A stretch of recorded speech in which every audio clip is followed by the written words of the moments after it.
guys, welcome to my 5th anniversary ASMR video.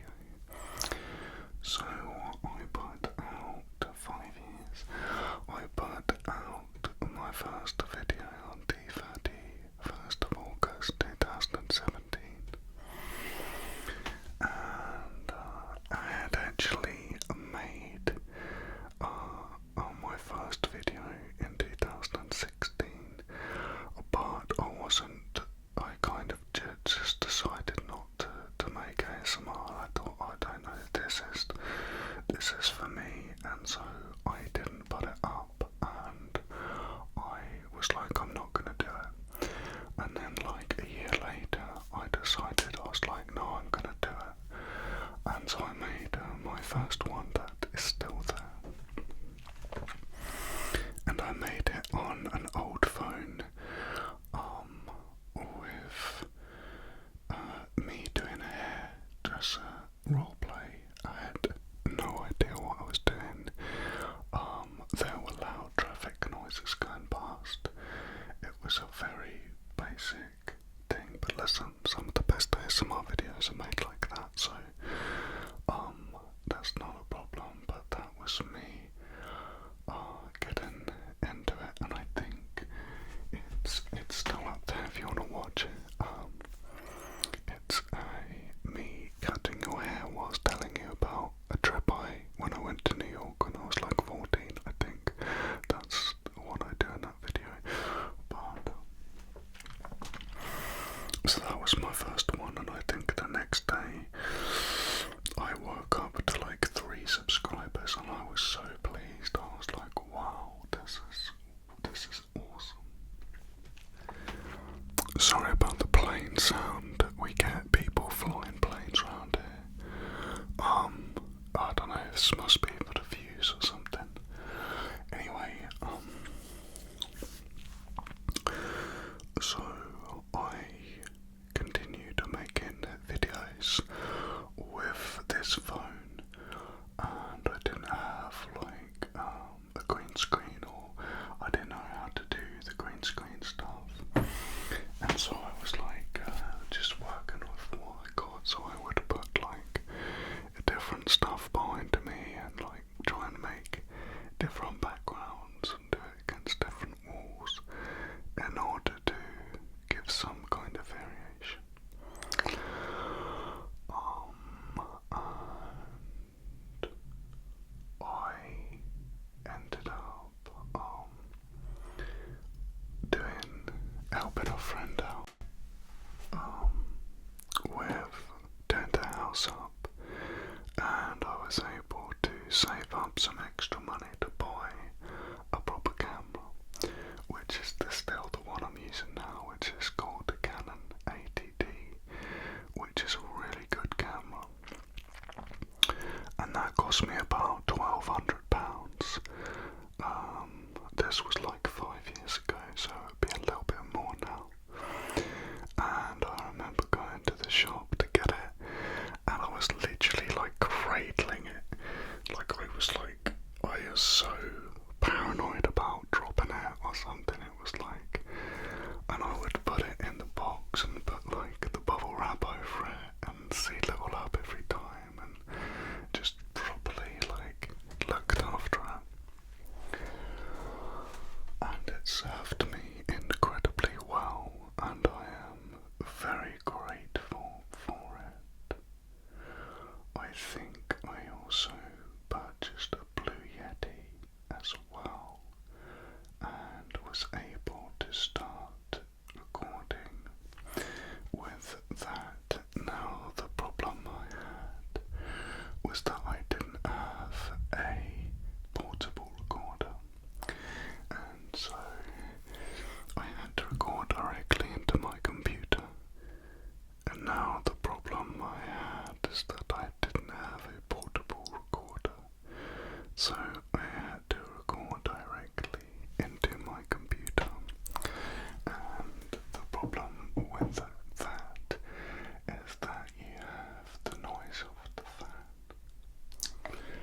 not for ASMR record.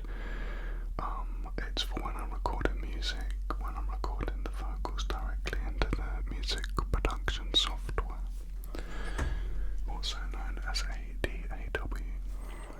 Now, I would later get a portable recorder, which is the one I've got now, which is called the H4n Pro by Zoom, and it's brilliant, absolutely brilliant. I had one of them actually when I was at uni, and I've got a degree in sound design. I've got a high national certificate in sound engineering and a degree in sound design, and so I had one at uni, but I'd sold it, so I got that again, and it was brilliant. And again, I still use it now. And then I stopped using the Blue Yeti, and I got these Rode ND1As, which are, I'm sure you'll agree, incredible quality. And I'm looking for the noise reduction and having as little white noise and background noise as possible. And so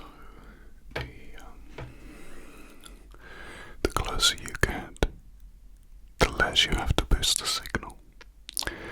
And so when you're recording, if you're far away, then when you boost that signal afterwards so that it can be heard clearly without people having to turn their volume all the way up. I mean, sometimes, even when they turn their volume all the way up, if it's recorded a weak signal, it's still difficult to hear, unless you boost the signal with, say, external speakers. But if you're just listening on your phone, or your TV maybe, but on your phone sometimes it can be difficult to hear if it's recorded a weak signal. So if you record and try to boost the signal afterwards, what happens is you also boost the background noise.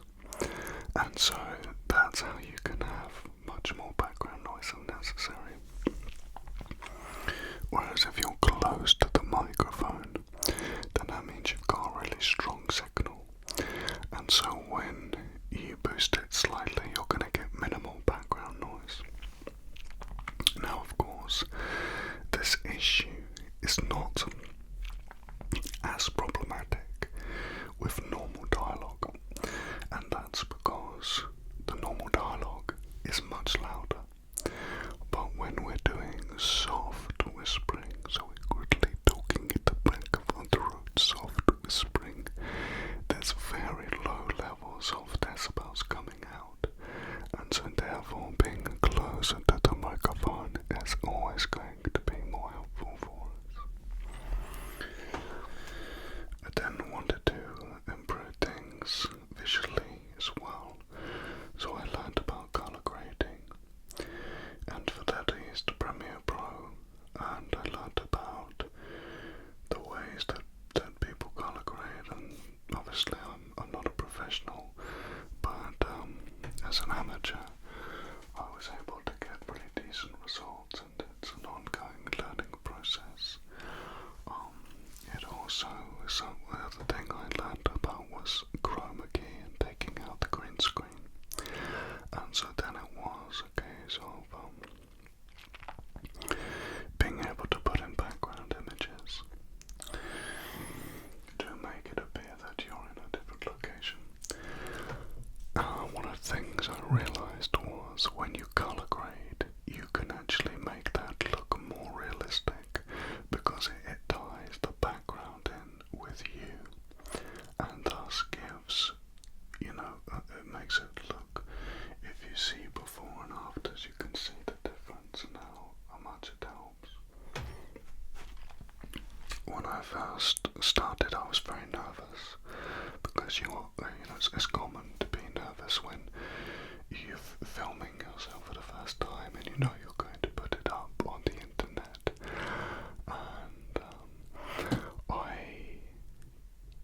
And then as time goes on, you become gradually more relaxed.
one of them is quite into like meditation, and he liked the body scan video I did.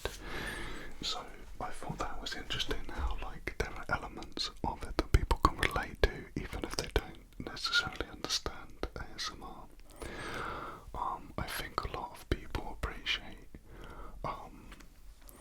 like just being able to relax and calm down and have someone take care of them. So even if you don't get tingles, you can still appreciate that experience and why people would like that or indeed need that. Another friend of mine said, oh yeah, it's kind of like you do stories, yeah. And I was like, yeah, I like stories, yeah. So again, like, if you don't understand the concept of ASMR and you watch someone telling a story, then you probably think that people are watching it for the story. Now, people, you know, and a lot of people say they enjoy the stories, but obviously they want the tingles as well. So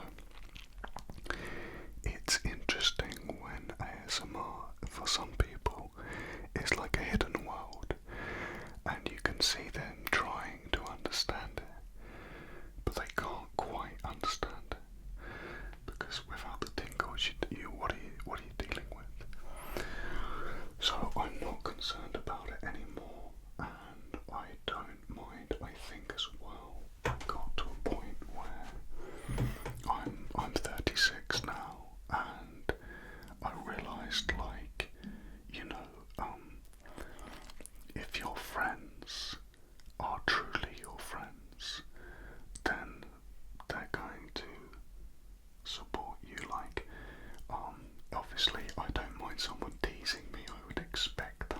You know, me dressing up as a pirate and whispering to people, I'm going to expect them to tease me.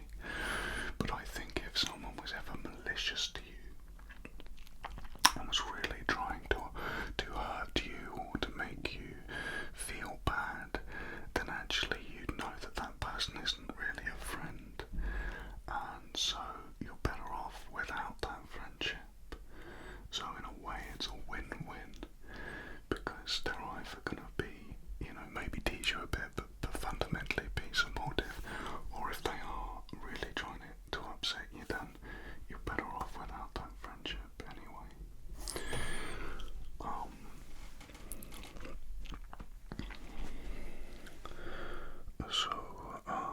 The name, the Lord of ASMR, is not by any means meant to be a kind of arrogant vanity statement.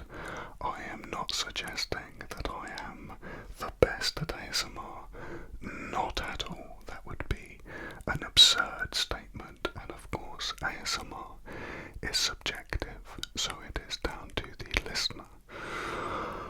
The reason I picked that name was because I originally had a gaming channel which I wanted to call Lord of Play, and I found out that the name had been used already, and I think the Twitter handle, Instagram. So I was like, okay, so then I was like, what about Sir Lord of Play? I thought, okay, that's kind of, so I went with that. Anyway, that, I gave up on that. I just lost interest in the gaming channel, and so I decided to set up an ASMR channel, so I called it, so I added ASMR at the end, so it ended up being Sir Lord of Play ASMR. And I it didn't really click with me that was a bit of a ridiculous name, because it was quite long and it wasn't really, you know, without the backstory it didn't make any sense. So I decided to change it a few years later, a couple of years later, and I was like, what can I call myself? Now I have a music channel called The Earl of Mad, and so I was like, well, why don't I call myself the Lord of ASMR? So then you've got the Earl of Mad and the Lord of ASMR, and again, it's that's how it came to be. It wasn't like an arrogance thing.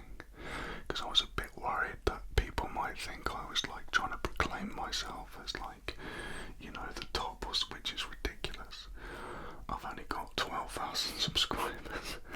And even if I did have the most subscribers, I still wouldn't view myself like that, because that's not how ASMR works.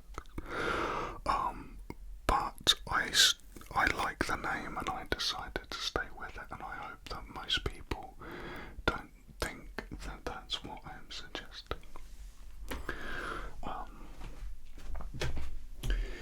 I then decided, after getting progressing with the various different equipment, I was like, I want to learn about special effects.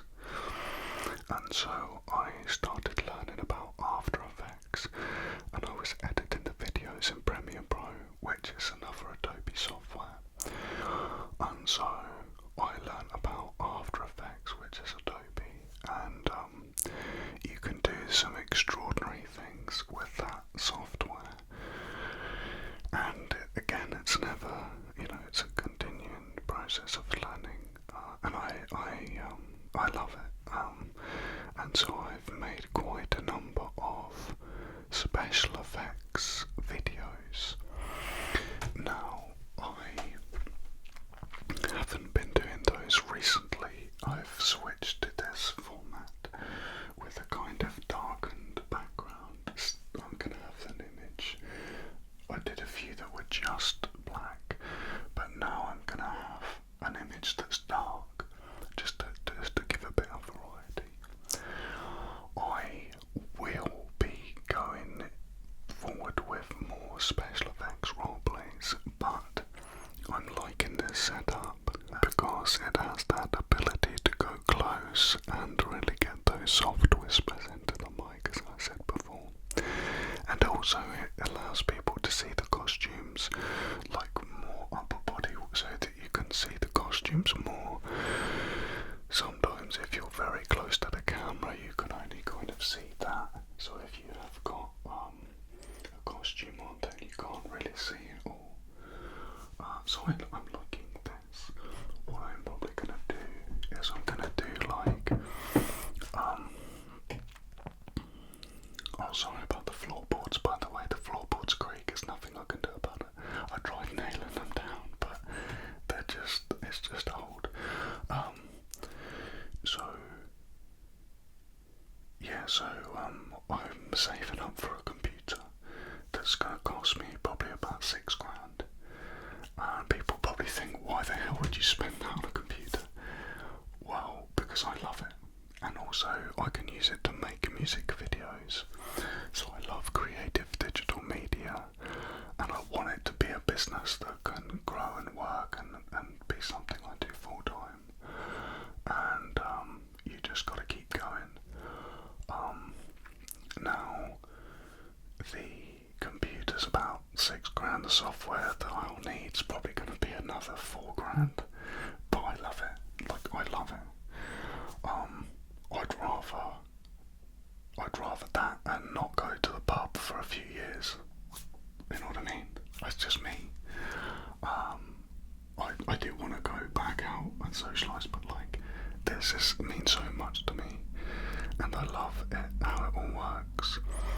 And so I'm going to be using Unreal Engine 5 and making some incredible videos where I'm going to actually turn myself into a 3D animated version of myself and bring that in. So when the smoke comes across, it actually goes across my face and moves around me, etc. And then kind of incorporate that into then stuff like this, so where it's actually being filmed. So maybe it starts off with loads of different shots and I'm in there as a 3D thing, but it looks close to real. And then I take you into a room and then it, opens up and then it's me like this. And the aim is to get it where you struggle to tell the difference, because it gets so realistic that you can't tell the difference. Now if you look at Unreal Engine 5, that is getting incredible now, really incredible. And if you're into gaming, I would urge you to check out some of the Unreal Engine 5 reels, like the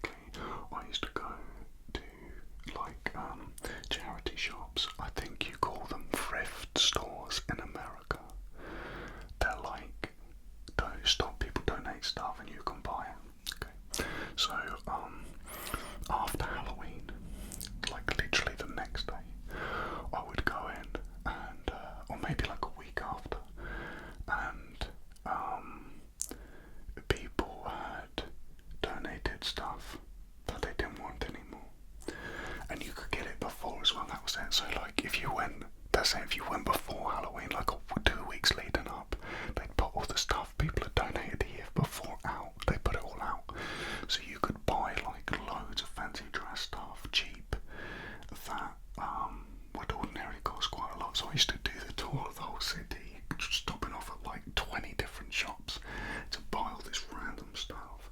And that's why some of my older role plays have got some really crazy characters in them, because I was just buying stuff to try and save money, because I've bought brand new stuff, but it is quite expensive. So I have like a combination of brand new and old stuff in terms of that. But yeah, so 5 years, guys, and I just want to say a huge thank you to all of you who have supported me, whether you've been there from the beginning or whether you've just started. I just want to say from the bottom of my heart, you mean the world to me, and you have brought me so much joy, and I sincerely mean that. And I just thank you so much for your support and your kind words, and it's just meant the world to me. So here's to another 5 years, here's to moving forward, here's to the future. I'm not going to just go for another 5 years, I'm going to go on and on and on. So I'll do this for many, many, many, many years. So here's to many, many years.